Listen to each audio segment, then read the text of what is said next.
Hey everybody, it's David again at Primeaux RV with this week's version of As Seen at Primeaux RV. Today we'll be featuring something that helps condition these rubber slide out gaskets that you see here.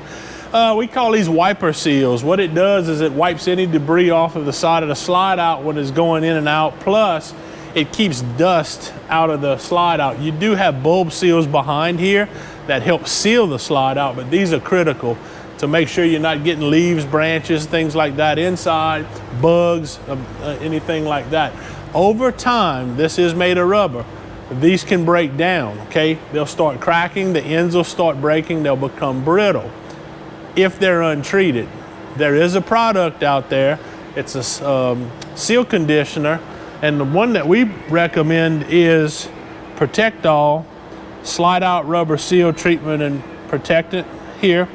Really inexpensive, and this is gonna be the lifeline of keeping your seals intact and make sure that this is something you do not have to worry about as long as you own the camper. So what we recommend first is that you use a degreaser of some type. This is the one we happen to sell. It's called Amazing Cleaner.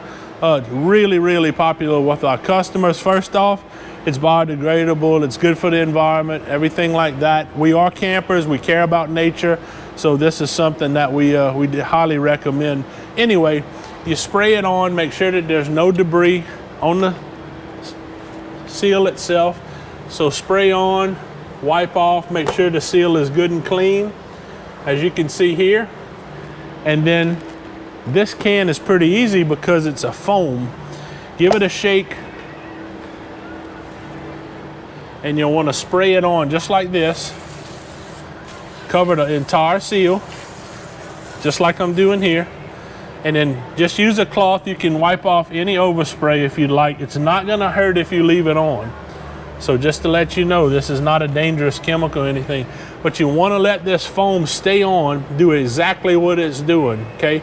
It will go away, it'll be clear, but what it does, it protects that rubber, it softens it and makes it pliable. That way it will conform to the sides of the slide out here. Also, it will help when the slide goes in and out, because what happens is that these rubber seals are so tight, you can hear how they snap against the fiberglass here, the metal. It will lubricate that and allow the slide to go in and out easily. In my history of selling campers, I remember seeing slides that this would grab so tight that the slide will actually come in crooked, and it was because these were grabbing so tight on the sides. So that's not healthy for the slide out either. Keep your seals conditioned and you'll never have to worry about this issue again. See you next week.